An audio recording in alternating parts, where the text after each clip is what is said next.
En 1965, le Code du travail se réécrit et avec lui l'histoire des femmes françaises. Le droit de travailler sans l'accord d'un mari tombe et c'était notre dernier obstacle à l'autonomie financière. Pourtant, seulement 18% des femmes franchissent le cap de l'investissement. Bienvenue sur Fortuné, le podcast qui change la donne. Je suis Marion, ton hôte pour ce podcast. J'ai fait mon premier investissement à l'âge de 23 ans et je ne compte pas m'arrêter là. Et toi, es-tu prête à rejoindre le mouvement ? Bonjour Flavie, ravie de te recevoir sur le podcast de Fortuné. Comment ça va ? Salut Marion, merci à toi pour cette proposition, ça va trop bien, j'ai hâte de pouvoir échanger avec toi aujourd'hui. Génial. Aujourd'hui, on va parler effectivement investissement, ton parcours et voir un peu quels autres types d'investissements pourraient te correspondre. C'est un petit peu une session décortiquage pour voir ce qu'on pourrait mettre en place dans ta propre stratégie.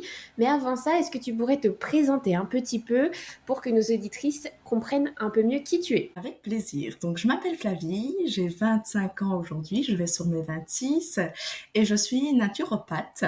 Je me suis spécialisée récemment dans l'accompagnement des femmes qui souhaitent perdre du poids et surtout retrouver un corps dans lequel elles vont se sentir bien, elles vont se sentir confiantes, à l'aise. Et c'est évidemment dans une approche bienveillante, attentive, respectueuse du corps, respectueuse de notre énergie. Donc voilà un peu qui je suis et ce qui m'anime. Génial. Et t'es naturopathe depuis combien de temps ? Naturopathe, ça fait maintenant 4 ans. Donc au départ, c'est vraiment, on va dire, naturo-généraliste. J'accueillais toutes sortes de problématiques, système digestif, système nerveux, etc. Et depuis maintenant presque un an, en fait, déjà, le temps passe vite, je me suis accompagnement des femmes. Ok. Et est-ce qu'aujourd'hui, c'est une activité qui te permet d'en vivre à 100%, t'es 100% indépendante, ou est-ce que tu cumules avec un job à côté ? Non, je suis 100% indépendante et ça en fait depuis le début, donc depuis 4 ans. Maintenant, au départ, c'était pas une activité qui me permettait d'en vivre totalement dans le sens où j'habitais toujours chez ma maman et donc j'avais pas de loyer, j'avais pas de charges financières hyper importantes. Donc ça m'a permis aussi de pouvoir développer mon activité sans trop de pression financière. Ça marche. Et aujourd'hui, comment décrirais-tu la relation actuelle que tu as avec l'argent ? Alors, j'ai l'impression que c'est une relation qui est assez sereine, dans un certain sens où j'ai jamais eu de gros blocages, en tout cas conscients, hein, mais j'ai jamais eu de gros blocages liés à l'argent. Pour moi, ça n'a jamais été une question taboue. Donc, que ce soit avec mes proches, que ce soit avec d'autres personnes, j'ai vraiment aucun mal à parler d'argent. Maintenant, je trouve que le fait d'être indépendante, d'être entrepreneuse, ça vient rajouter une petite difficulté dans la relation à l'argent. Et surtout, justement, un peu ces montagnes russes qu'on vit en sachant, voilà, d'un mois à l'autre, il n'y a pas cette sécurité de rentrée. Et donc ça, c'est quelque chose sur lequel je sens que je dois travailler parce que émotionnellement, ça m'impacte assez fort. Et donc, je sens que j'ai encore besoin de travailler là-dessus pour vraiment pouvoir me sentir à 100% à l'aise avec cette incertitude de rentrée financière. C'est pas un tabou d'en parler, c'est pas un tabou de dire que tu veux en gagner, mais il y a quand même une peur du manque qui reste chez toi. Est-ce que tu sais d'où ça vient ? Est-ce que c'est vraiment le côté indépendant ou est-ce que ça te viendrait de ton enfance, de ta famille ? Est-ce qu'il y avait des problèmes autour de l'argent durant ton enfance ? J'ai envie quand même de revenir sur un truc dans le sens où j'ai l'impression que c'est pas une réelle peur du manque chez moi parce que je suis convaincue que jamais je manquerai d'argent. Je suis convaincue que ce serait jamais un problème pour moi. Quoi qu'il arrive, en fait, je trouverai un travail. Si même demain, je ne peux plus être naturopathe, je ne peux plus exercer ce que j'aime vraiment, il n'y a pas de souci, j'irai travailler ailleurs. Et donc, je sais que je manquerai jamais. Mais c'est plus du coup le côté, en fait, variabilité de mes revenus qui est un peu difficile à gérer dans l'entrepreneuriat. Et pour en revenir du coup sur ta famille, est-ce que ta famille t'a fait grandir avec des préjugés, des croyances sur l'argent, aussi bien positives que négatives, hein, il y a de tout. Est-ce que t'as des souvenirs vis-à-vis de l'argent de quand tu étais jeune ? J'ai l'impression que moi, le premier souvenir que j'ai eu de l'argent et en fait un peu de conscientiser déjà qu'il y avait différents rapports à l'argent, c'est un jour quand j'étais en 6e primaire, donc je sais pas à quoi ça équivaut en France, mais ma dernière année de primaire. Oui, alors chez nous, c'est le CM2. On a C'est ça. 9-10 ans. Ouais, c'est ça. Donc, quand j'étais Mm. en CM2, c'était la fête à l'école et mes parents sont venus aider pour l'organisation et sont venus avec notre voiture familiale qui était du coup une voiture, pas d'une très grande marque, mais juste une voiture familiale, genre avec 7 places pour pouvoir nous emmener partout. Et il y a un gars du coup qui était dans la classe avec moi qui a vraiment dit mais waouh, ta voiture elle est incroyable, on dirait une limousine, elle est gigantesque. Et pour moi en fait c'était juste notre voiture, genre c'était normal. Et c'est là que je me suis vraiment rendu compte en fait que on n'avait pas tous les mêmes rapports, les mêmes accès en fait aux mêmes choses, et que du coup il y avait cette différence là et que on voyait pas en fait les choses de la même façon en fonction de ce à quoi on était habitué. Est-ce que du coup, ce souvenir-là t'a fait réfléchir à, ok, il faut que je maintienne ce niveau de vie, il va falloir que je travaille pour rester à ça, de peur peut-être de plus avoir accès à des choses que tu pensais normales, ou pas forcément? Oui, c'est vrai que du coup, avec le recul, je sais aussi que maintenant, on vivait en tant qu'enfant certains privilèges que tout le monde n'a pas accès. Par exemple, je sais que le vendredi, mes parents aimaient bien se dire, on se retrouve tous ensemble. Le vendredi, on se fait un petit plaisir, on va aller manger un petit bout, alors pas forcément dans des grands restos parce qu'on était enfants, mais par exemple, juste voilà, dans un self-service, on allait manger, c'était un petit moment à nous quatre, et Oui. donc c'était quand même un plaisir qu'on s'octroyait.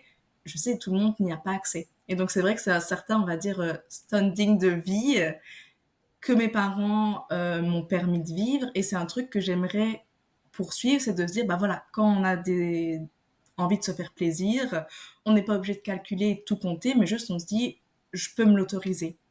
Ça, c'est vraiment un truc que j'ai envie de conserver effectivement sur le long terme.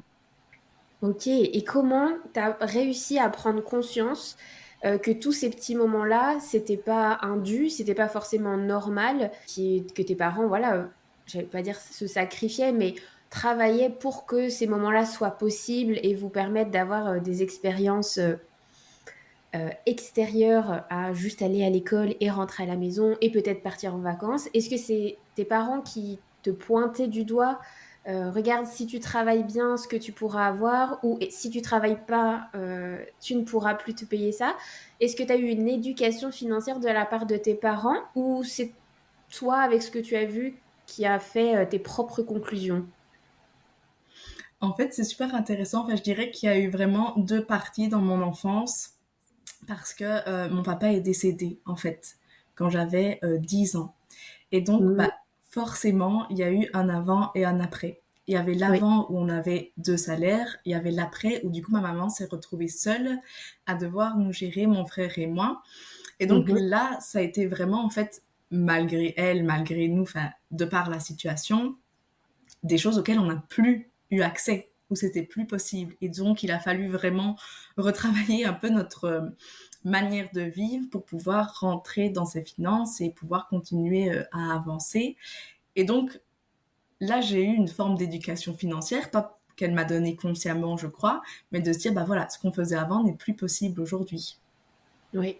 Oui, finalement, tu as connu un revers de médaille qui t'a expliqué que dans la vie, tout peut changer et que quelque part, ouais, la sécurité financière, va être assez importante.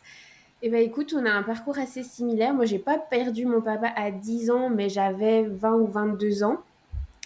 Et il s'est passé un petit peu la même chose, sauf que ma sœur et moi, on était en grandes études. Moi, du coup, j'étais en Belgique, hein, près de chez toi.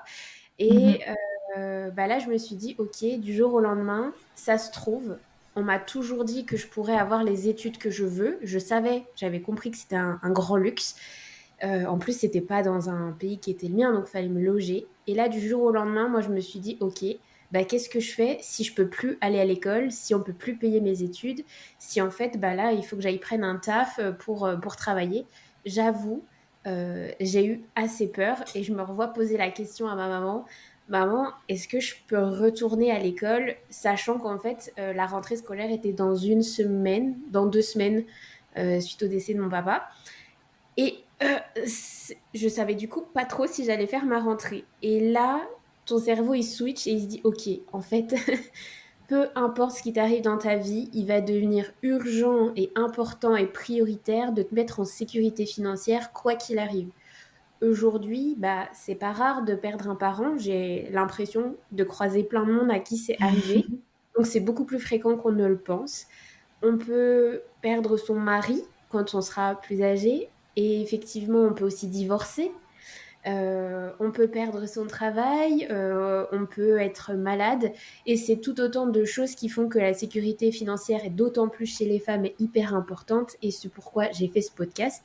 Donc j'espère vraiment, vraiment que toutes celles qui nous écoutent prendront conscience que la sécurité financière de soi-même, avant de penser aux autres, c'est la base, et c'est pas être égoïste, c'est juste hyper important, quoi. Oui, tout Mais, à fait. voilà, petite aparté de ce côté-là, mais je vois bien ce que tu as vécu, quoique pour ma part, je pense qu'à 10 ans, ça aurait été effectivement plus compliqué. Nous, on était déjà grandes, donc quelque part, ma maman n'a pas eu à nous assumer trop longtemps encore. Mhm. Bon, est-ce que tu retiens un conseil financier, enfin, est-ce qu'il y a un conseil financier que du coup ta maman aurait pu te donner, que tu as décidé de ne pas suivre?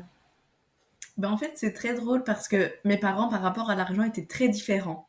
Mon papa Ouais. était justement ce qu'on peut dire un investisseur. Donc, il avait Wow. acheté plusieurs biens qui faisait louer. Il achetait, puis il remettait à neuf et puis il revendait. Et Hmm. donc, ma maman s'est retrouvée, en fait, quand il est décédé, avec tous ces bazars-là. Ah Et oui. pour elle, c'était mais totalement à l'encontre de ce qu'elle connaissait. C'était à milieu de ce qu'elle connaissait. Pour te dire, par exemple, quand mon papa est décédé, elle n'avait jamais ouvert et payé une seule facture. C'était lui Hmm. qui gérait tout. Ok. Donc, pour elle, ça a été un peu plus vite je vais me débarrasser de tout ça, plus vite je serai tranquille. Hmm. Et donc, ce côté vraiment sécurité que elle recherchait et rester dans ce qu'elle connaissait. Et donc, moi, aujourd'hui, j'ai envie de me détacher de ce côté-là d'elle pour peut-être un peu me reconnecter à ce que mon papa n'a pas eu le temps au final de me transmettre, mais ce côté un peu plus prise de risque et découverte d'autres choses que je ne connais pas forcément. Ah, très intéressant. Et bizarrement, le premier investissement que tu fais, c'est un investissement immobilier. Quel hasard! Tout à fait. Tout à fait. Comme on dit, il n'y a pas forcément de hasard. Non, je crois pas. Ok, Mhm. mais en même temps, les enfants suivent un peu le chemin de leurs parents, ils s'inspirent de leurs parents. Toi, tu as vu, tu as entendu que ton papa avait investi dans l'immobilier. Nos parents, c'est des, comment dire, c'est un peu nos modèles. Donc, on se dit, bon, bah, s'il a fait ça, c'est qu'il y avait une bonne raison. Et du coup, tu t'es forcément un peu plus penché vers le côté immobilier que peut-être investir en bourse dans un premier temps, ce qui est tout à fait logique. Eh bien, écoute, c'est parti, raconte-nous. Quand est-ce que tu as acheté ton premier investissement immobilier? Qu'est-ce que c'est? Comment tu le loues? Fais-nous un petit topo. Ouais, super. Donc, mon premier investissement immobilier, je l'ai fait en 2022. Donc, ici, ça va faire 2 ans en juin. Mhm.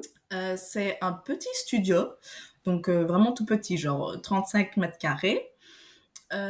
Mais qui était déjà en très bon état quand je l'ai acheté. Donc, il n'y avait pas du tout beaucoup de travaux à faire. Et donc, j'ai pu très rapidement le mettre en location. Je me suis pas posé la question de location courte durée ou longue durée, dans le sens où pour moi c'est un endroit qui est pas adapté pour les courtes durées. Je crois que personne n'irait s'installer là pour des vacances ou pour un petit séjour. Donc c'était voilà pour de la longue durée. Et je t'avoue que le côté aussi pratique de se dire je mets quelqu'un dedans, il y est pour un certain laps de temps pendant lequel j'ai pas à me tracasser me convenait très très bien. Mhm. Donc au bout de 2 mois, on a fait des visites et j'ai choisi une personne qui me semblait correcte pour l'appartement. Et depuis, elle y est. Elle paye super bien, ça se passe super bien. Il n'y a jamais eu aucun souci. Donc je croise les doigts et ça roule vraiment bien. Génial. Eh ben écoute, on a à peu près en même temps investi d'un coup dans un studio qui a le même métrage carré. Alors c'est moi, il est toujours pas en location tellement j'ai de problèmes, Ok. mais comme quoi c'est intéressant d'avoir aussi le retour de quelqu'un chez qui ça fonctionne bien, puisque la plupart du temps en fait on n'a quand même pas de problème. Moi c'est vraiment pas de bol, et de toute façon c'était en connaissance de cause, donc je savais très bien. Hmm. Est-ce que dans ce parcours de l'investissement immobilier, tu es rentable? Est-ce que aujourd'hui, le loyer de cette personne te permet de financer ton crédit et tes potentielles charges? Ou est-ce qu'il te reste un petit bout à mettre chaque mois? Alors, ce qui est important de savoir, c'est que du coup, puisque mon papa est décédé, entre-temps ma grand-mère aussi est décédée, j'ai hérité d'un petit package financier. Oui, ah oui, tout à Et fait. donc, cet argent, j'ai décidé de l'utiliser d'un côté pour m'acheter mon cabinet de naturopathie. Mhm. Donc, j'ai investi dans une petite roulotte qui me permet d'avoir mon endroit super cosy pour faire mes consultations. Et le reste, bah, c'était justement cette question, qu'est-ce que je vais faire de cet argent? J'ai pas envie qu'il dorme sur un compte et que ça me rapporte rien. Et donc, j'ai décidé de l'investir dans cet appartement. Donc, en fait, je n'ai pas fait de crédit. Ah, tu as pu Donc l'acheter ça, direct. oui. Alors, je l'ai acheté avec mon compagnon parce que toute seule, bon, ça Ah, restait quand même un trop grand montant. Donc, on a acheté à deux. Moi, j'ai pas fait de crédit et lui non plus. Donc, en fait, tout l'argent qu'on récolte des loyers, entre guillemets, c'est du bonus, c'est pour nous. oui, c'est ça. Ok, stratégie complètement différente, effectivement. Bien joué, bien joué. Merci. Euh, pour être presque tout à fait honnête, moi j'aurais pas tout mis, j'aurais pas acheté cash l'appartement, j'aurais utilisé ton héritage pour faire plusieurs apports de potentiellement Mm. plusieurs biens immobiliers et de servir du levier bancaire pour aller emprunter à chaque fois le reste, puisque c'est du coup la personne qui est à l'intérieur qui aurait payé et remboursé.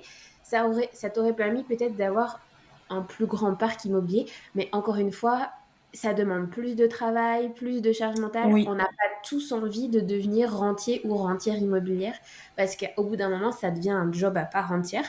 Mais du coup, oui, non, c'est génial. Tu n'as pas cette pression de rembourser une mensualité. Et quelque part, ça, tu dors sur tes deux oreilles. C'est plutôt pas oui, mal. Ouais. tout à fait, tout à fait. Et même par rapport, bah voilà, à ville de locatif, je sais que ça ne me mettrait pas la corde au cou puisque de toute façon, bah, je n'ai plus à rembourser. Oui. Après, c'est vrai que ce dont tu viens de parler ici, je t'avoue que j'y avais même pas pensé. C'était même pas quelque chose qui m'avait traversé l'esprit. Après, ce qui est important pour moi, c'est de me dire que du coup, en fait, le fameux loyer que on perçoit, on n'y touche pas. Donc, c'est pas de l'argent qu'on va utiliser pour aller au resto, pour s'offrir Mm. des trucs. Là, il est Mm. sur un compte, on le laisse sur un compte, et alors, c'est de l'argent qu'on a décidé de réinvestir plus tard dans autre chose. Très bien, ok. Bah, c'est ce que j'allais te dire du coup. Est-ce que tu utilises au quotidien cette mensualité ou pas? Donc la réponse est non. Et là, ça va devenir très intéressant de finalement venir le faire travailler encore plus au fil des années. On y viendra un petit peu plus loin dans cette interview. Très bien. J'aimerais te poser des questions maintenant sur la femme que toi tu veux être. Quels sont un peu tes objectifs financiers? Alors, ça peut être aussi des objectifs privés. Mais pour moi, dans la vie, l'argent, c'est un peu le nerf de la guerre. Peu importe qui tu veux être, au bout d'un moment, ça va coûter de l'argent. Donc, quel serait ton objectif financier que tu aimerais atteindre à court terme? Donc, pourquoi pas dans les 2 à 5 ans, puis à moyen terme, 10 ans, puis hop, voir la femme en fin de carrière que tu seras. Est-ce que tu as déjà une vision d'où tu veux aller? Oui, alors c'est peut-être pas aussi précis que ce que tu aimerais entendre. Non, mais je me Euh, doute pas que c'est pas hyper précis pour le bout de ligne. Ça peut être juste une vision large et on est bien d'accord. Toute ta vie, elle va changer. Euh, mhm. c'est juste que aujourd'hui, si tu te fixes une vision même lointaine, ça va te permettre de mettre en place des stratégies quotidiennes, hebdomadaires, mensuelles, spécifiques. Et si jamais bah, tu changes de vision, parce que moi, ça change tous les 4 matins, et ben, tu réadaptes. Ouais, tout à fait. Je dirais que pour moi, vraiment, un des objectifs, ben, en fait, ça rejoint ce que je te disais tout à l'heure, c'est de se dire que quoi qu'il arrive, je peux m'offrir ce que j'ai envie de m'offrir. Donc, j'ai pas en fait des visions. Tu vois, pour moi, un objectif ne serait pas de s'acheter un sac de luxe, des vêtements de luxe, des choses Ouais. comme ça, mais de se dire, bah voilà, j'ai envie d'aller au resto avec mes copines, j'ai envie de faire un city trip avec mon compagnon. Ben, on n'est pas obligé d'économiser pendant 6 mois pour pouvoir se l'offrir. On Ok, décide, on peut y aller et on n'a pas en fait à regarder et à se mettre des freins par rapport à l'argent. très bien. Bah si, Ça, c'est c'est quand vraiment même mon objectif de vie. c'est objectif de vie. Est-ce que c'est un objectif de vie que tu as déjà atteint? Tu sembles être proche de ça ou pour l'instant, c'est plutôt une vision peut-être dans 10, 20 ans? À quel stade de ta vie tu veux être libre financièrement comme ça? Là, j'ai l'impression d'y être déjà. Je me suis jamais dit, oh mince, il y a un truc que je peux pas m'offrir parce que j'ai pas les moyens pour l'instant. Mhm. Après, du coup, je ne sais pas à quel point aussi inconsciemment on a envie de choses qu'on se sent capable de s'offrir. Mais en tout cas, Mhm. j'ai jamais eu le sentiment de devoir me freiner par rapport à l'aspect financier. Maintenant, une autre chose aussi que j'aimerais pouvoir atteindre, c'est peut-être à un moment donné de me dire que comment dire, j'ai suffisamment de revenus que pour pouvoir me dire qu'un jour je pourrais diminuer mon temps de travail, adapter vraiment ma charge de travail, tout en continuant à maintenir mon standing de vie. Ok, oui. Donc rester dans le même standing tout en diminuant la charge de travail, effectivement, pour pouvoir aller profiter encore plus. Tout à Ok. fait. Il va falloir automatiser pas mal de choses dans ton business, mais c'est tout à fait faisable. C'est ça. Mais c'est tout le travail actuel. Mm. Et mon petit côté sage-femme oblige, et puis parce que j'ai réalisé en faisant une autre interview que il y avait pas mal de personnes qui n'y pensaient pas forcément. À chaque fois que je pose ces questions-là, aucune femme ne me parle de maternité et d'enfants. Je suis contre la pression sociale de se dire, bon, bah, t'as l'âge d'avoir des enfants, quand est-ce que tu t'y colles? Donc, c'est vraiment pas là ma question. Est-ce que, du coup, dans ta vision de femme, il y a des enfants ou pas? Comment tu te vois? Et est-ce que tu as déjà prévu, est-ce que tu as déjà réfléchi à une façon de les mettre aussi en sécurité vis-à-vis de ce qui pourrait arriver pour leurs études? Voilà, c'était pas du tout dans les questions que j'avais prévu de te poser, donc je te la lance comme ça, tu réponds que si tu veux.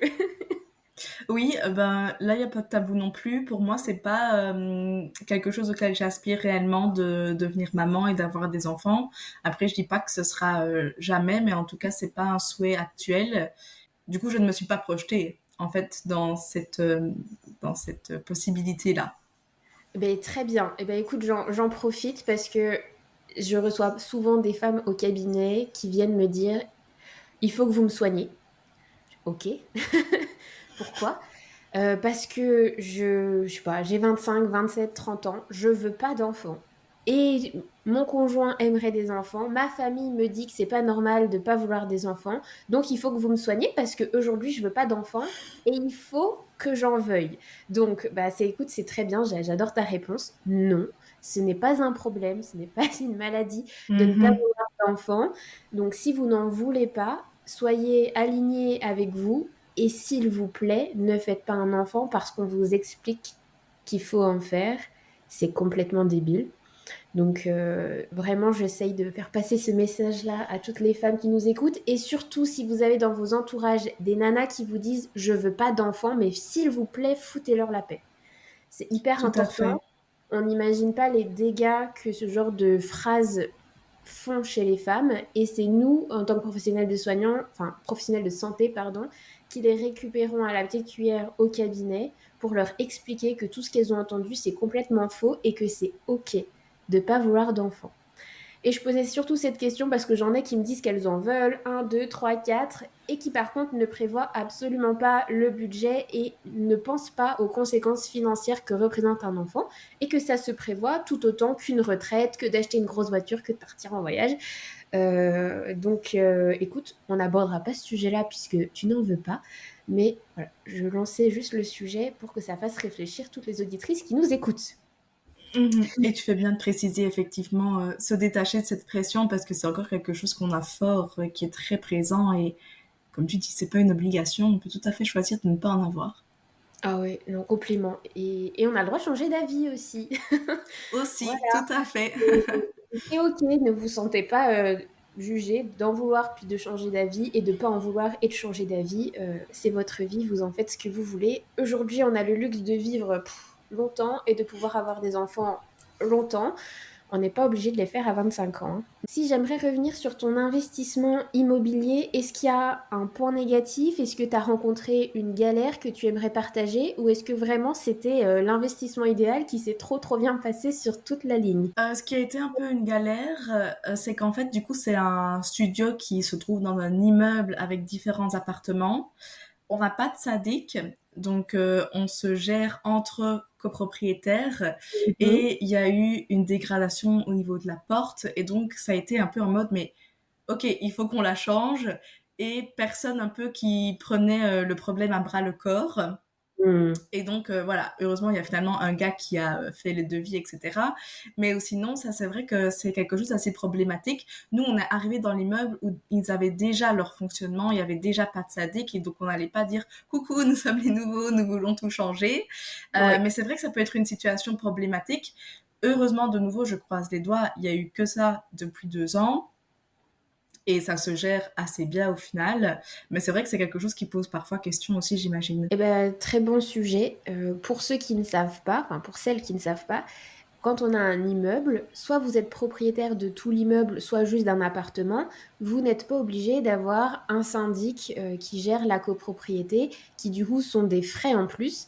Et donc parfois, on peut tomber sur des appartements ou des immeubles qui n'en ont pas du tout. L'avantage, c'est que au niveau mensualité, frais de copropriété, bah, on y gagne parce qu'on n'a pas à payer ces gestionnaires-là. Par contre, en cas de problème, effectivement, il faut avoir quelqu'un dans l'immeuble qui veuille bien s'en occuper. Idéalement, quelqu'un qui est sur place, puisque quand on est investisseur, c'est pas toujours à côté de chez nous et on n'a pas toujours le temps. Si jamais l'immeuble entier était à vous, bien évidemment, ce serait facile puisque vous devriez vous concerter avec vous-même.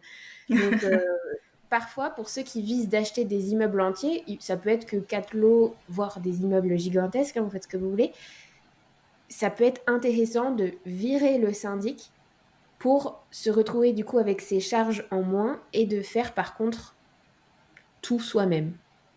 Voilà, pour vos petits calculs de rentabilité, je vous laisse l'info comme ça. Mais effectivement, dans ton cas où vous êtes plusieurs différents dans cet immeuble, si personne ne veut se bouger pour aller faire les devis Mhm. et convaincre tout le monde que non, le devis peut pas être moins cher, que là c'est tant d'euros par personne qu'il va falloir payer, et de gérer du coup les flux de trésorerie, ouais, ça demande un petit peu plus de travail à voir. Si ce sont des immeubles qui font beaucoup de travaux d'entretien, ça devient intéressant d'avoir un syndic. Quand il n'y a pas grand-chose et qu'il y a un truc tous les 2 ans, franchement, ça vaut le coup de se passer des frais de syndic parce que franchement, c'est pas donné. C'est ça. Et un peu comme pour le reste, rien n'est figé. Si à un moment donné, on se disait, ah, c'est trop à gérer, il serait encore temps de passer et de payer alors un syndic. Mais comme tu dis, là, pour les petites problématiques qu'il y a, ça se gère tout à fait entre nous. Et Mm. c'est une belle économie. Ouais. C'est un immeuble, il y a combien d'appartements dedans? Vous êtes beaucoup? 4. Ah oui, oh non, vous embêtez pas. C'est Vite, ça, hein. ça reste gérable.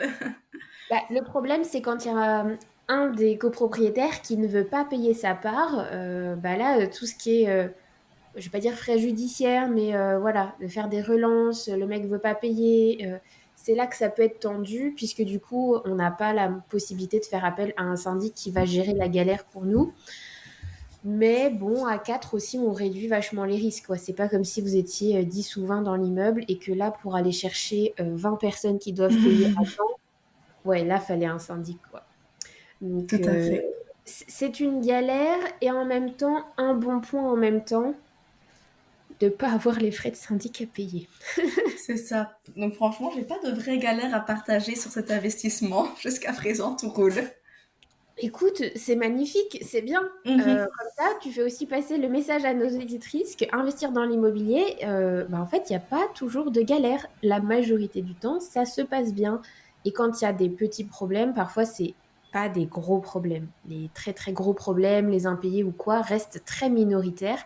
Et donc, faut pas avoir peur de se lancer. Quand on peut le faire, ce sont des vrais leviers d'investissement et c'est rare. Toi, tu es en Belgique, c'est facile d'emprunter en Belgique? Alors, bah du coup, là, ça fait le switch sur le deuxième investissement que j'ai fait et que on est en train de faire. tu Donc m'as en pas fait, tout dit. ouais, je gardais un peu de suspense pour la suite. Raconte-moi tout.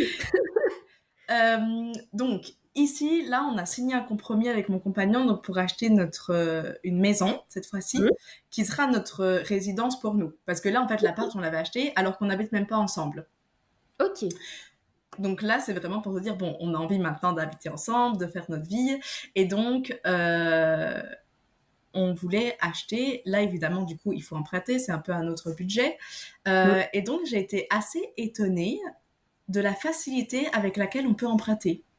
On est allé à la banque pour Mmh. expliquer notre projet.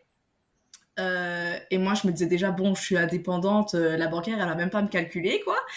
C'était un peu le cas. Mais alors, euh, en fait, les taux de ce qu'ils acceptent d'emprunter sont énormes. Donc, en Belgique, en tout cas, elle nous expliquait que on peut emprunter jusqu'à 60% de nos revenus. Donc, le Mais montant qu'on peut non. rembourser, c'est 60% de nos revenus. Alors, là, Waouh. direct, j'ai dit, mais c'est beaucoup trop. Enfin, Bah moi, oui. je veux bien emprunter, j'ai envie d'avoir notre maison, etc. Mais pas pour qu'après, effectivement, ben, on ne puisse rien faire à côté parce qu'on a la corde au cou. Donc, en fait, j'ai trouvé que la banque accepte de prêter bien plus que ce qui est réaliste. Effectivement, pour comparaison, en France, c'est très réglementé et sauf des cas très exceptionnels, on n'est pas censé pouvoir dépasser 33 à 35% de nos revenus. Et encore, comme tu dis, quand tu es indépendante, ils t'expliquent que tes revenus, c'est pas tout à fait tes revenus. Enfin, c'est lunaire le truc. Donc, Ah c'est oui. et 60%, ça me paraît énorme. En tout cas, que ce soit toléré facilement par la banque. Et du coup, très bonne réaction de se dire oui, alors c'est pas parce qu'on a le droit à 60% qu'on va se mettre, désolé du vocabulaire, mais dans la merde jusqu'à 60%. Oui, Parce que, encore une fois, tu es indépendante, il y a des revenus qui varient. S'il y a un mois, tu peux pas rembourser ton prêt, t'as pas de c'est locataire ça. qui va pouvoir t'aider là. C'est toi Tout et à ton fait. travail. Mm. C'est ça. Et après, du coup, par rapport à ce premier investissement, au départ, il y avait des gens qui nous avaient dit c'est un peu un mauvais plan parce que du coup, je sais pas de nouveau si c'est pareil en France, mais quand tu achètes ta première maison qui va être la tienne, tu as des frais de notaire réduits. Oui. Ce qui là, forcément, n'est pas le cas puisque c'est la maison, la première immeuble qu'on a acheté, c'était pas pour nous, et la deuxième, c'est pour nous, mais c'est la deuxième. Donc, on n'a pas de frais de notaire réduits. Mais ce Mhm. qui est intéressant, c'est que du coup, la banque a considéré que puisqu'on avait déjà un bien qui nous appartenait, on était plus safe et donc de nouveau on pouvait emprunter encore plus si on voulait et emprunter 100% du prix de la maison. Donc on ne devait même pas avoir d'apport personnel si on le souhaitait. Alors ça oui, ça c'est possible hein, de se faire prêter 100% de la somme, voire même 110% de la somme en payant même les frais de notaire et de potentiels quelques travaux. Par contre, cette somme-là, en termes de mensualité, si la mensualité que tu dois rembourser tous les mois est supérieure à, on a dit 35 ou 60% chez vous, faut faire attention. Mais en soi, tu peux ne pas mettre d'apport, hein. Moi, personnellement, je mets pas d'apport ou que très peu. J'en ai un où j'ai quasiment rien mis et l'autre, j'ai pas mis du tout 1 euro. Enfin, si, 50 centimes, c'est pour te dire. Donc ça, c'est tout à fait possible. Par contre, à chaque fois, je m'endettais à hauteur de 35%. Donc à chaque fois, je prenais le max que je pouvais, euh, mais pas plus, quoi. Mhm. L'avantage, c'est que vous êtes deux, donc vous avez une capacité d'emprunt beaucoup plus grande que si vous l'aviez fait en solo. La Tout à question fait. qu'il va falloir vous poser, alors quoi que si tu as signé ton compromis, c'est que c'est déjà acté, c'est du coup jusqu'à quel point vous vous endettez pour garder une petite marge d'endettement si un jour tu veux rajouter un bien ou deux à ton parc locatif. En fait, c'est de te garder un petit peu comment on dit, de flexibilité dans de futurs investissements. Ça peut être sympa de ne pas aller au max du max de ton emprunt, mais ça dépend encore de ta Oui. stratégie. Mm. Mais et ça c'était tout à fait aussi l'idée, c'est qu'au final cette première maison là dans laquelle on va habiter, on sait que c'est pas du tout la maison de notre vie, c'est vraiment une première petite maison, bah voilà, dans laquelle on va se sentir bien, mais assez Mm. vite à l'étroit aussi, je crois. Et l'idée, c'est de se dire aussi, on n'a pas emprunté au max de ce qu'on pouvait, parce que peut-être dans 3, 5 ans, on aura envie d'autre chose. On gardera alors cette maison peut-être pour louer, peut-être qu'on achètera autre chose. Et donc, comme tu dis, de garder de la flexibilité parce qu'on ne sait pas de quoi demain est fait et qu'on sait que nos envies vont évoluer aussi. Mm, mm.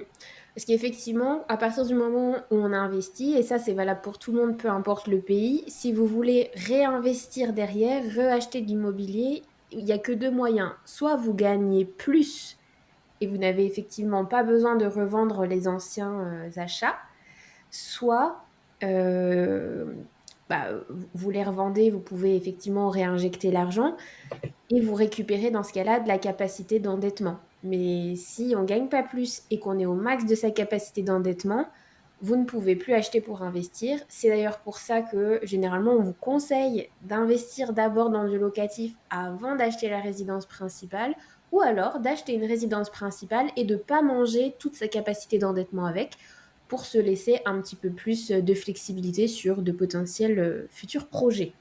Voilà, ça c'est valable pour tout le monde. Et pour revenir sur ce que tu as dit sur les frais de notaire, en France, c'est pas pareil. On n'a pas des frais de notaire plus bas quand c'est la première fois qu'on investit. Par contre, quand on investit dans certaines zones, donc souvent c'est pas les centres-villes des grandes villes malheureusement, Oui, c'est dans des ça. zones un peu plus périphériques, donc il y a tout un classement, on peut avoir de la part de notre banque un taux zéro. Oh, On peut emprunter à taux zéro sur une petite partie, donc généralement c'est autour des 20 000 € de ton prêt qui sera à taux zéro et c'est valable pour chaque personne. Donc si tu investis à deux, tu peux avoir 40 000 € à taux zéro et le reste à taux normal. Donc ça c'est plutôt intéressant. En France, pour baisser les frais de notaire, la seule solution c'est d'acheter dans du neuf où il n'y a jamais personne qui a habité avant ou du coup d'avoir fait construire ou pris un local commercial et transformé en habitation, ou du coup, dans ces locaux-là, il n'y a jamais eu personne qui a habité. Dans ce cas-là, les frais de notaire seront réduits. C'est très réglementé, mais c'est la seule façon. Sinon, c'est taux plein pour tout le monde. d'accord. Ouais, comme quoi, il y a pas mal de différences. Ouais, il y a pas mal de différences. Mais mon bailleur, quand j'étais en Belgique, j'adorais parce que lui, il me racontait toute sa vie, tous ses appartes, tous ses immeubles qu'il avait et tout. Moi, je trouvais ça trop dingue. D'ailleurs, c'est pour ça que je voulais investir dans l'immobilier. Bon, alors quand il a divorcé, pour me rendre ma caution, ça a été une vraie galère.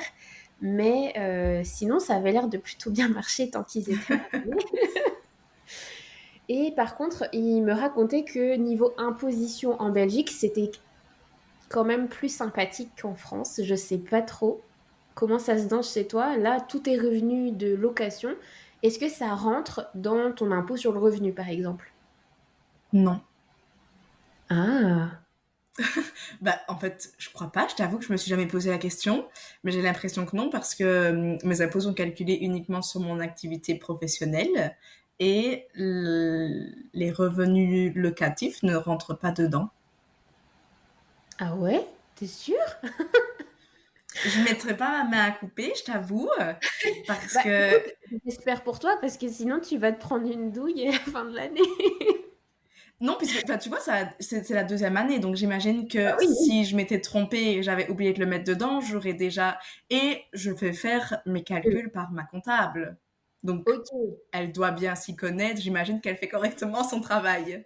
Bah, j'espère pour toi. Eh ben oui, effectivement, si tu as un comptable et que tu as déjà fait le tour d'au moins une année, donc tu sais que tu n'es pas Oui, forcément imposé dessus, écoute, c'est génial parce que c'est nous, pour en France, ne pas être imposé sur les revenus locatifs, il faut avoir pas mal de critères. Il faut que ce soit du meublé et il faut que tu aies du coup plein de charges à déduire, de travaux et tout, pour que ça vienne s'imputer à ce que tu aurais dû payer. Et c'est reportable sur des années et des années et des années, ce qui fait que dans ce cadre-là, tu ne payes pas. Mais par contre, si j'avais juste pris un appart, pas mis de meubles, mis un locataire dedans, ça serait rentré sur l'impôt sur le revenu. Et donc, bah, si tu es déjà dans des tranches assez élevées, ça fait plutôt mal. ah oui, oui. Ouais. Bon, il y a plein de systèmes différents en France, mais du coup, ça m'intéressait de savoir en Belgique parce que quand je le voyais faire avec tous ces apparts, je me mais comment c'est possible? Ah oui, mais si vous n'êtes pas imposé sur les revenus locatifs, mais c'est une mine d'or, la Belgique. Mais c'est ça, je te dis, je mettrai pas du tout ma main à couper, ça mériterait d'être vérifié, Ok, mais pareil. je pense que c'est le cas. Ok, et ben écoute, je serais ma curieuse pour aller voir, mais en même temps, j'ai cru entendre qu'il y avait des choses sympathiques, donc ça m'étonnerait pas hein, que ce soit possible. Mm, mm. Oui, Ok, c'est ça, donc là, deuxième investissement immobilier, mais du coup perso. Maintenant, ma c'est ça. question, c'est est-ce que tu envisages d'autres investissements? Est-ce que c'est que dans l'immobilier? Est-ce que tu aimerais voir autre chose? Qu'est-ce que tu aimerais faire du coup de ces loyers que tu perçois qui vont dormir sur un compte et que tu comprends bien que du coup, il va perdre de son argent, enfin de sa valeur en pouvoir d'achat? Oui, oui, c'est ça. Bah, l'idée, moi, c'était vraiment de me dire effectivement que ces loyers, je les laissais sur un compte pendant un certain temps, jusqu'à en avoir suffisamment pour pouvoir faire un autre investissement, et comme ça, comme tu disais, augmenter mon parc immobilier, et Mhm. arriver le jour où j'aurai 40, 50 ans, et me dire, bah voilà, aujourd'hui, si je veux, grâce à ces loyers, je peux diminuer ma charge de travail. Ok, très bien. Donc ouais, plus dans l'immobilier. Mais parce que en fait, je ne connais pas les autres fonctionnements, tu vois, tout ce qui est bourse, etc. Je m'y connais pas du tout. Et donc c'est parce que je ne m'y connais pas que j'ai du mal à me projeter et que j'ai du mal à me visualiser investir là-dedans. Ok. Et pourquoi, deux questions par rapport à l'investissement immobilier. Est-ce que, en fait, plus tu vas avoir de biens immobiliers, plus tu vas avoir de travail et de gestion à faire en tant que locataire et potentiels travaux. Est-ce que tu veux dédier du temps à tes investissements ou est-ce que dans un mois, tu aimerais que tes investissements te prennent moins d'une heure de gestion ou est-ce que tu es prêt à y mettre plus de temps à terme? Je pense que tout ça, c'est à mettre dans une balance. Je suis prête à investir du temps et de l'énergie si je sais que ça me rapporte. Et donc, bah, si je peux diminuer mon temps de travail qui est mon travail qui me nourrit pour investir du temps dans ce rendement locatif, alors ça me semble être quelque chose de tout à fait réaliste et Oui. envisageable. Ok, très bien. Donc dans ce cas-là, si passer du temps dans tes investissements immobiliers, c'est quelque chose qui est ok pour toi, alors ça reste une bonne solution. Moi, en le faisant, j'ai découvert que j'avais pas envie d'y passer beaucoup de temps. Donc maintenant, je me cantonnerai à de l'immobilier complètement géré effectivement par une agence de gestion ou quoi. Parce que je veux pas être dépendante dans mon planning d'aller à droite, à gauche. Voilà. Mais encore une fois, ça dépend de ce qu'on veut faire puisque être rentier, c'est tout à fait possible. Il faut juste savoir que on va vadrouiller à droite, à gauche pour aller les surveiller, enfin réparer, faire un peu de manutention ou quoi. Donc, faut juste être au courant de ça. Ok. Et si je te disais que tu pouvais très bien faire de l'immobilier, mais que potentiellement tu pourrais varier avec une autre source d'investissement, que tu peux faire tout ça depuis ton téléphone, que ça va pas te prendre de temps et qu'on vient pas non plus rajouter du risque, parce que peut-être tu n'aimes pas trop la forme de risque, mais que d'un jour ou l'autre, si tu veux en un clic récupérer tes liquidités et ton argent, tu puisses le faire. Parce qu'aujourd'hui, si tu investis tout dans l'immobilier et que demain, tu as besoin rapidement d'une grosse somme d'argent, tu vas être peut-être obligé de vendre un appartement, mais souvent, ça met 3 mois. Oui, tout à fait.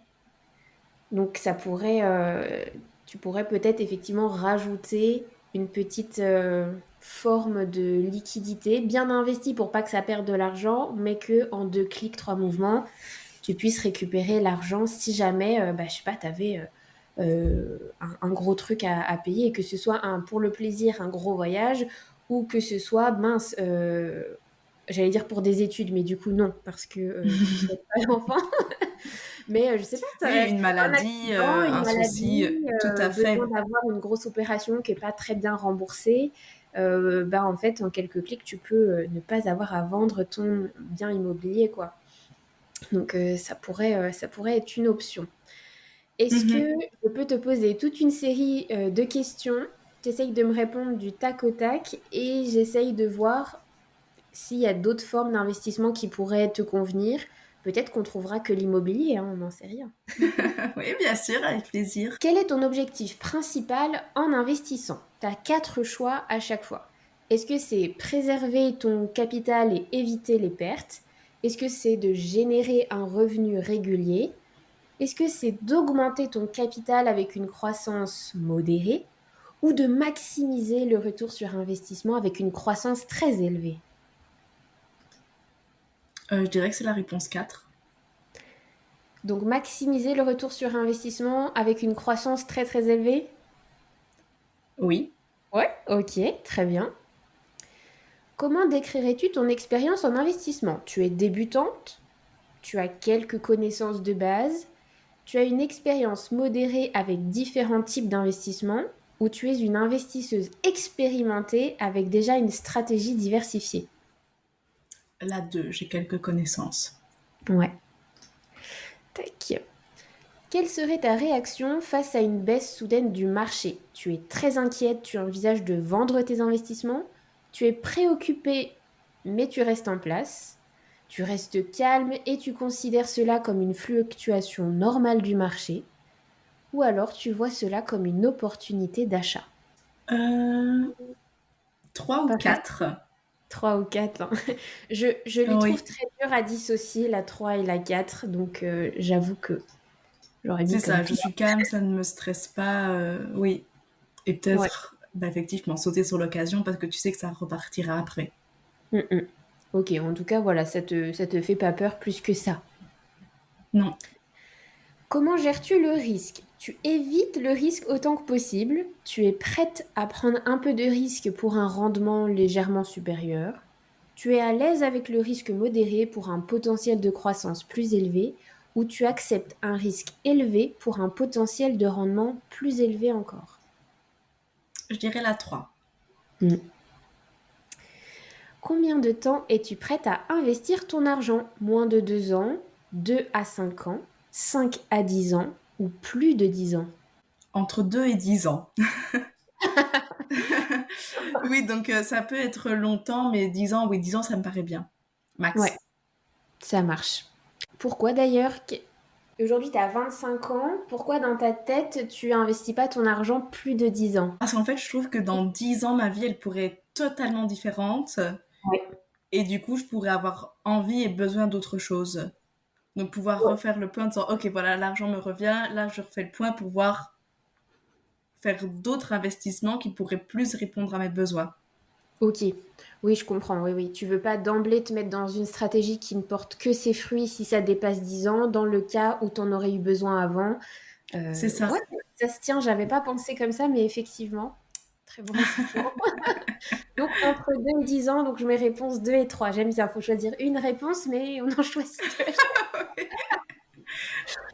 Comment t'informes-tu pour prendre des décisions d'investissement? Tu te renseignes pas beaucoup, tu suis les conseils d'amis et de la famille, tu lis des articles en ligne, tu écoutes des podcasts pour t'informer, tu fais tes propres recherches et tu suis les tendances du marché, ou tu consultes des experts financiers et des conseillers en investissement. Je dirais la 2. Ouais. Bon point pour ton podcast. Ouais, à toutes celles qui répondent question 2, je suis d'accord, hein. Hop. Quel pourcentage de ton revenu es-tu prête à investir? Moins de 5%, entre 5 et 10%, entre 10 et 20 ou plus de 20%? Est-ce que là, du coup, par exemple, on prend en considération l'investissement dans la maison dans laquelle je vais vivre ou ça, c'est considéré comme pour soi et du coup, pas de l'investissement en plus? C'est une très bonne question. Effectivement, si tu payais toi un loyer en tant que locataire, ça ne rentre pas dans l'investissement. Donc la question est, quand c'est pour une résidence principale, est-ce qu'on se considère comme investissement ou pas? Je pense qu'il y a deux écoles. Il y a ceux qui vont dire Mhm. bah non, mais en même temps, on espère bien que tu vas faire une plus-value. Mais comme c'est toi qui rembourses ton propre crédit et pas quelqu'un d'autre, c'est pas forcément pareil. Écoute, donne une réponse pour les deux. Qu'est-ce que ça donne quand tu considères que ta maison rentre en investissement et qu'est-ce que ça donne si tu considères que c'est une charge lambda qui ne rentre pas dans ton capital d'investissement. Oui, donc si ma maison rentre dans l'investissement, je dirais plus de 20%. Et si elle ne rentre pas dedans, je dirais autour de 10%. Ouais. Et dans tes revenus, tu comptes bien le fait que tu perçois le loyer de ton premier appart. Ah non, je ne le compte pas Ah, dedans. Alors ce serait plus. ben oui, hein, je pense. Enfin, c'est vrai, on n'a pas parlé de ton salaire et de combien tu mets de côté ou quoi, peu importe. Mais n'oublie pas, et n'oubliez pas toutes, quand vous nous écoutez, que tous les revenus en positif, donc en bénéfice que vous retirez de vos investissements immobiliers, rentrent dans votre revenu. Tout à fait. Et Oui, oui, donc plus que 10%. donc plus que 10%. Donc je vais mettre entre 10 et 20, et on sait que c'est plus de 20 si on considère ta maison dedans. Ok. C'est ça. Quel est ton état d'esprit en matière d'investissement? Tu es plutôt prudente, tu préfères les options sûres qui offrent de faibles rendements, ou tu es curieuse, tu es ouverte à de nouvelles idées avec une certaine prudence tout de même?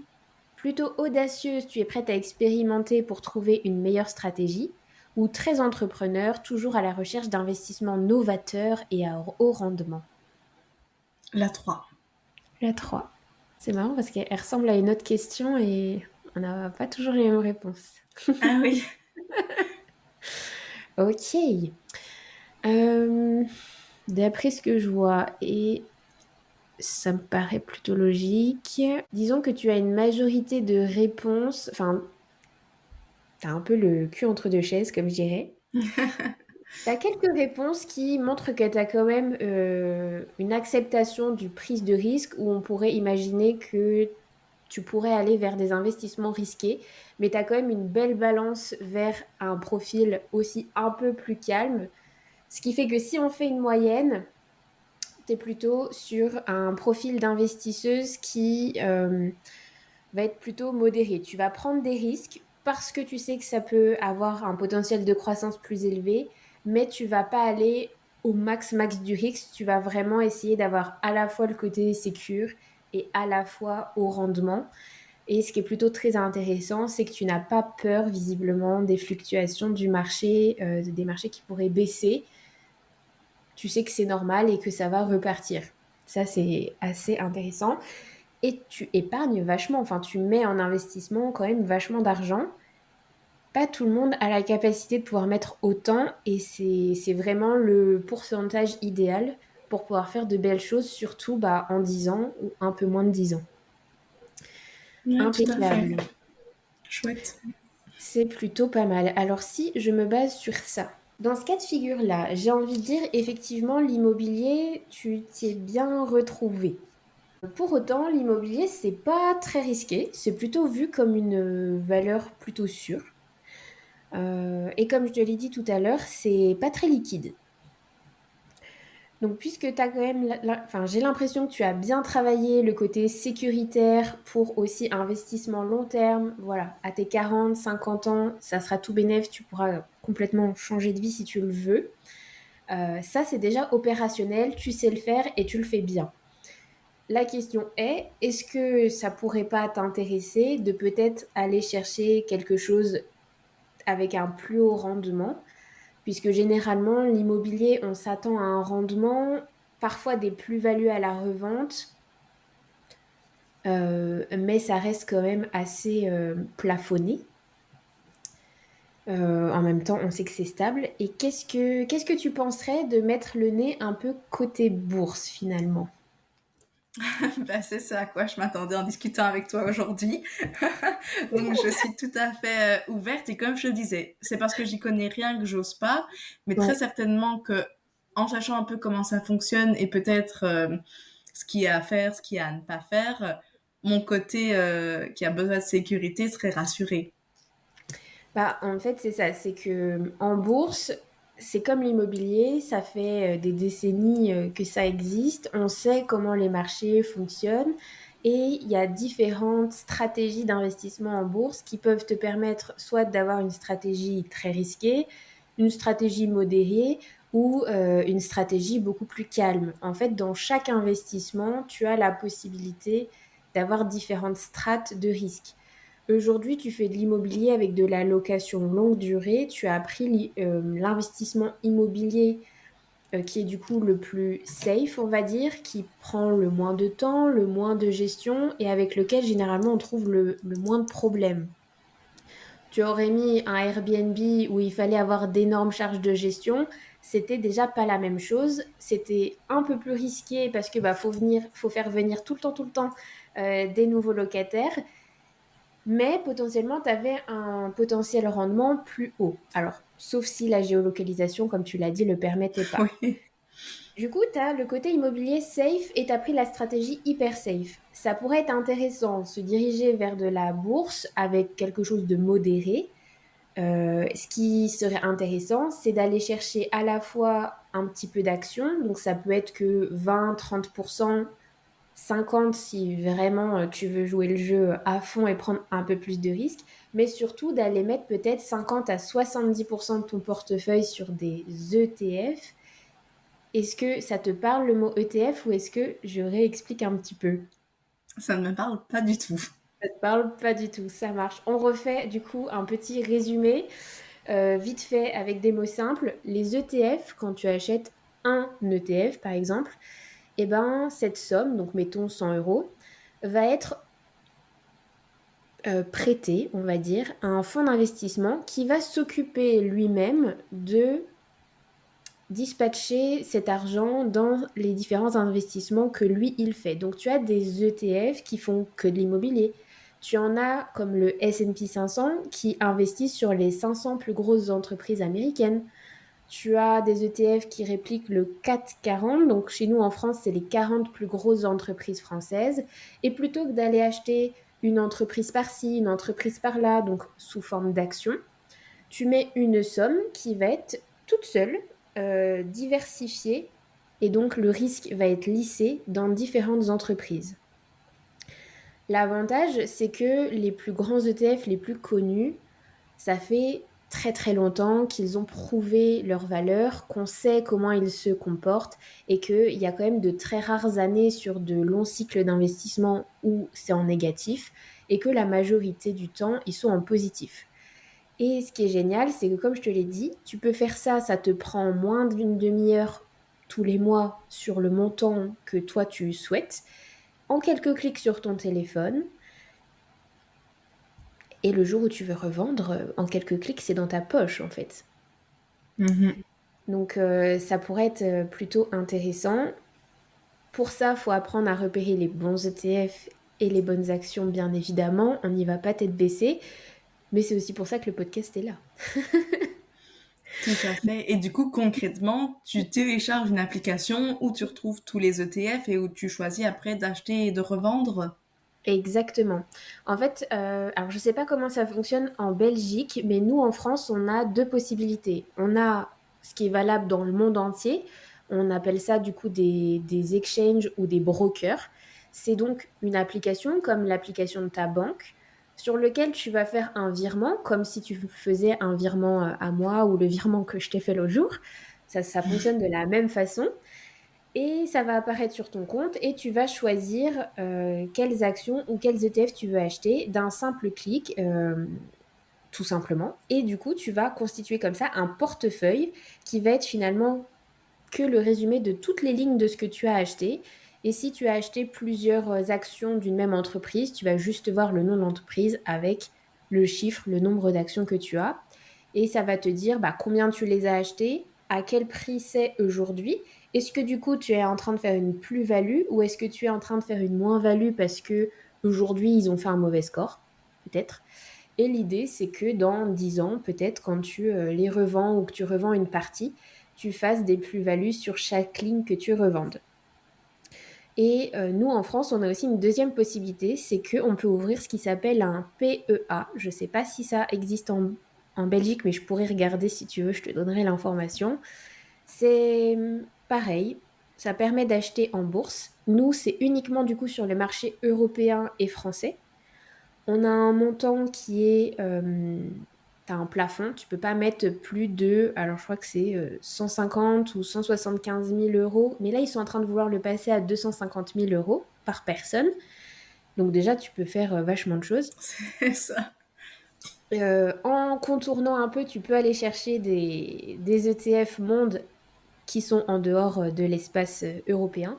Mais surtout, ce qui est intéressant chez nous, c'est que du coup, les plus-values ne vont pas être autant imposées si on détient notre compte depuis plus de 5 ans, comparé à un broker classique où quand tu fais une plus-value, tu vas devoir donner 30% de ton gain, qu'on appelle gentiment la flat tax. Ok. Ah Voilà, oui, oui, voilà. c'est quand même pas rien. Mhm. Quand même pas rien. Alors, c'est 30% d'un gain.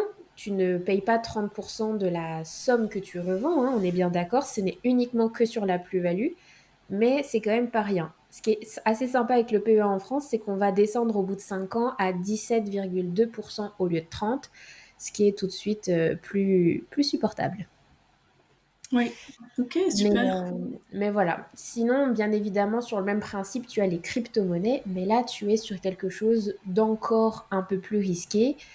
Donc, soit tu voulais quelque chose en bourse très très safe ou très modéré et tu utilises les cryptos pour le côté risqué avec un tout petit capital, genre 5% de tous tes investissements, soit tu les laisses de côté parce que tu n'es pas très à l'aise et tu vas dans ce cas-là plutôt aller chercher quelques actions en plus, quelques pourcentages d'actions en plus dans ta bourse plutôt que de privilégier que des ETF. Sachant que pour résumer, quand on investit en bourse, si tu veux une stratégie hyper sécure, tu prends que des ETF. Si tu veux quelque chose de modéré, tu fais 50-50, ETF action. Et si tu veux quelque chose d'hyper plus risqué, soit tu passes sur du 100% action, soit tu fais un 80% action, 20% ETF. Euh, voilà, ça c'est ma cam à moi, mais Mm. c'est vrai que je suis un peu tête brûlée de ce côté-là et que j'utilise l'immobilier comme quelque chose de safe.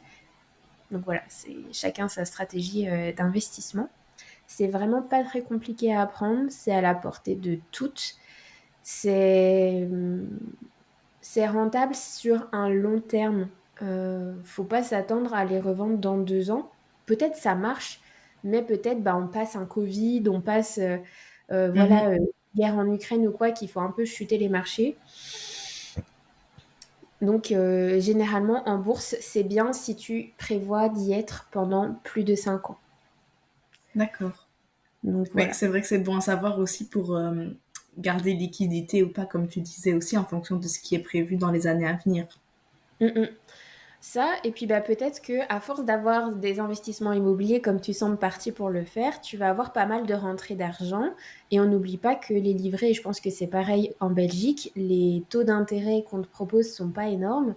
Et donc parfois, il vaut mieux mettre temporairement cet argent en bourse, puisque comme on l'a dit, il te suffit de vendre les lignes que tu as en positif pour reprendre ce capital. Et moi, c'est aussi comme ça que j'ai réussi à faire pas d'apport, enfin aucun apport sur mon dernier investissement immobilier. C'est que j'avais une épargne de sécurité, mais voilà, je l'ai réduite à ce qui était sain d'avoir. Et en fait, tout l'excédent était placé dans un PEA, en bourse, en crypto-monnaie. Bon, la crypto, je ne l'ai pas forcément dit, parce que les banques n'aiment pas Mhm. forcément. Mais ils ont vu en fait que cet argent, il était là, il était placé en bourse, il était donc bien placé et que ça n'avait pas de sens de me le faire sortir pour acheter le bien. Et ils Mhm. ont dit, OK, pour toi, on ne fait pas d'apport parce que ce serait complètement nul de te mettre à sec sur les réserves que tu as faites. On sait que si on a besoin, en fait, on va venir se servir. Mais tant que tu rembourses, en gros, C'est euh, ça. on te fout la paix. Et donc, ça a quand même quelque chose de rassurant de montrer que, on a de l'argent qui ne dort pas sur un compte.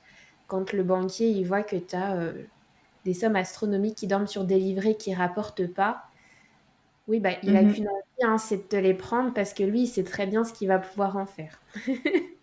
Oui, c'est ça, tout à Mm. fait. Mais c'est bon à savoir. Et quand tu dis alors 30 minutes par mois pour gérer ce que tu mets en bourse, c'est du Mm. coup pas pour aller dire ah bah ça rapporte pas, je le change, je le mets dans une autre action, mais juste pour se dire que tous les mois, tu investis tes X% que tu as choisi et tu choisis dans quoi tu les investis en bourse. Exactement. Le but en bourse, c'est pas de passer son temps à acheter et vendre ce qu'on a déjà acheté.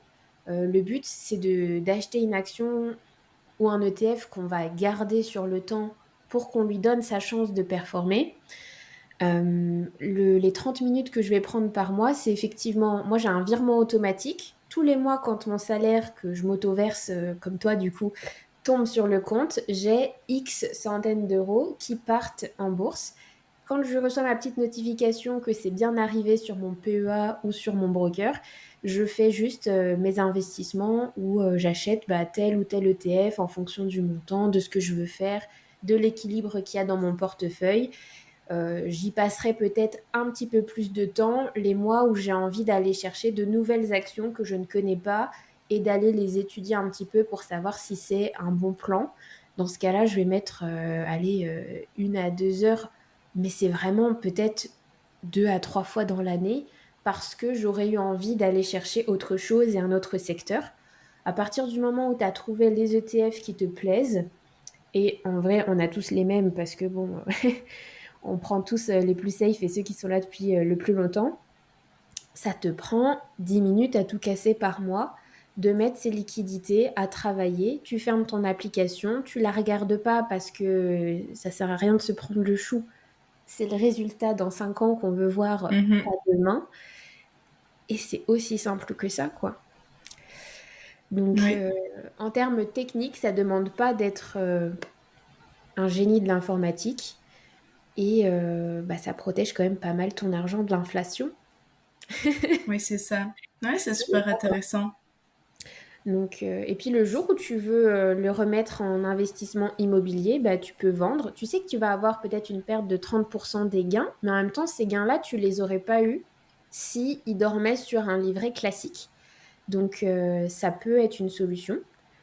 Je dis toujours qu'on peut investir dans l'or, mais je pense que là, pour le coup, tu as déjà une stratégie assez safe. Peut-être que ça vaut pas le coup d'aller prendre de l'épargne et de le mettre dans l'or pour toi. Euh, Puisque là, l'idée, ce serait quand même de dynamiser un petit peu tes investissements, je pense. Ouais, c'est ça. Ouais, D'après les c'est réponses très que tu as dit, intéressant. hein. Oui, oui, oui. Ouais, tout à fait. Et voilà, ça mérite d'être creusé et un peu découvert. Ouais, c'est ça. C'est sûr que si tu n'as jamais mis les pieds, quand tu vas voir la tronche des graphiques de bourse, tu vas te dire non, mais qu'est-ce qu'elle m'a raconté? Ça parle chinois, c'est compliqué. Le but, c'est bien évidemment qu'avec le podcast et les prochains programmes dont je t'avais parlé, tout ça se soit clarifié avec un vocabulaire C'est hyper ça. simple, avec des schémas hyper simples et que ce soit directement applicable une fois que ce sera mis en place. Et d'ailleurs, j'arrive sur une question que j'aime bien poser à toutes mes invités. Justement, comme je prépare un programme pour apprendre aux femmes à investir, qu'est-ce qui, selon toi, serait primordial de retrouver dans cet accompagnement qui est un accompagnement en ligne pour que ce soit vraiment un programme parfait? Qu'est-ce qui t'aiderait à passer le cap de l'investissement en bourse, du coup? Si on parle juste de la bourse, je dirais, moi je suis très visuelle et je suis très pratico-pratique. Donc ce Mm. qui pour moi me permettrait de passer le cap, c'est par exemple qui est juste un tuto vidéo, voilà comment s'ouvre l'appli, voilà comment tu t'inscris, voilà comment tu fais tes virements, tu vois, pour que ce soit hyper clair, déjà le côté vraiment concret. Ce qui, je pense, serait bien aussi, c'est voilà, comme tu viens un peu de le faire, mais d'expliquer les termes là, je saurais même plus te le dire, c'était PEF, tu as dit? Oui, PEA, oui, c'est vrai. Oui, c'est ça, tu vois, ce terme-là, voilà, savoir ce que ça veut dire, savoir en quoi ça consiste.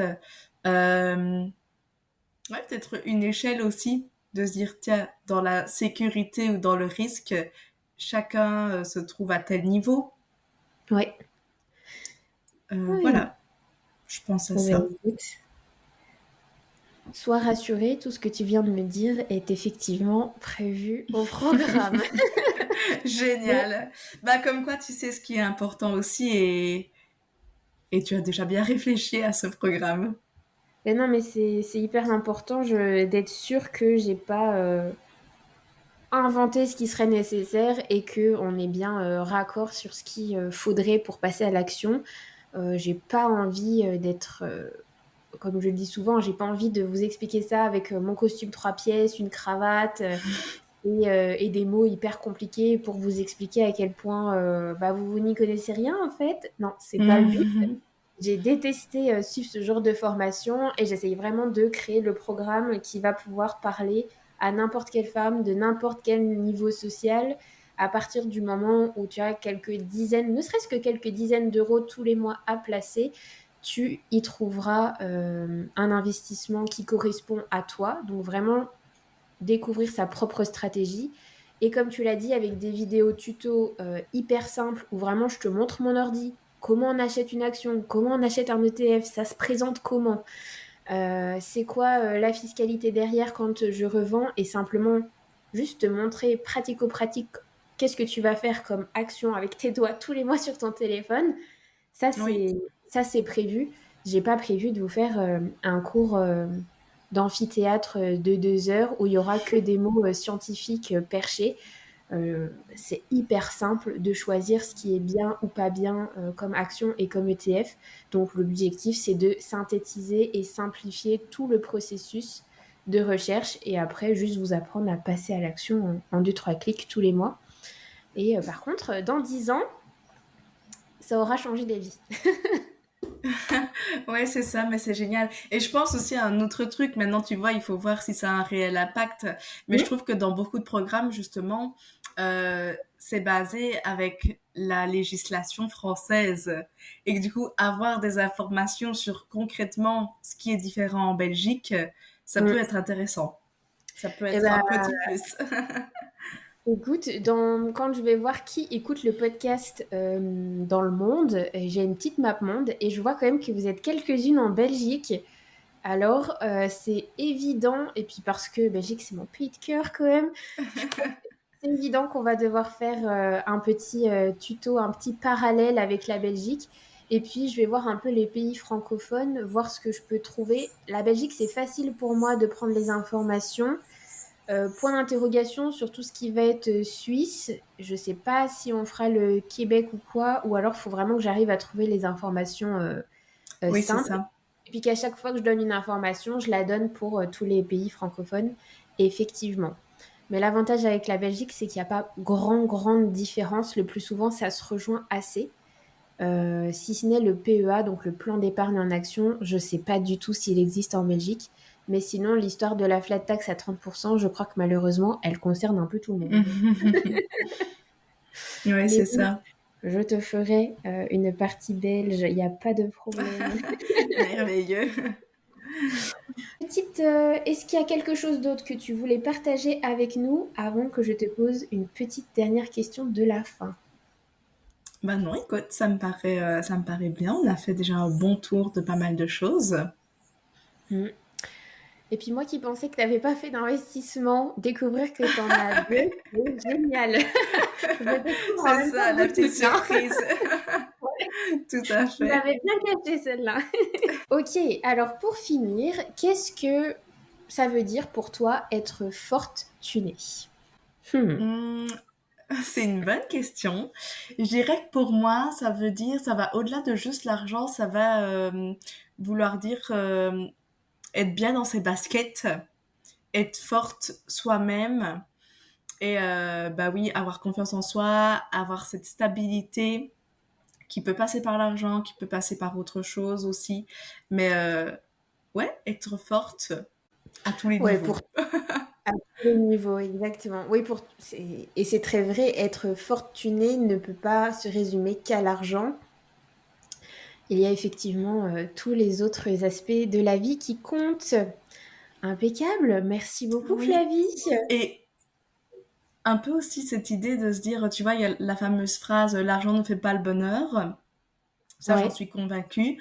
Mais d'un autre côté, l'argent permet aussi de pouvoir s'offrir d'autres choses, de pouvoir développer d'autres activités, de pouvoir développer ce qui nous fait plaisir, ce qui nous fait vivre, ce qui nous fait vibrer. Et donc, pour moi, être fortuné, c'est aussi pouvoir avoir accès à tout ce qui nous fait du bien. effectivement. J'aime beaucoup. Je rejoins parfaitement ton avis. Génial. Merci beaucoup pour ton partage et on se retrouve dans un prochain épisode. Bye!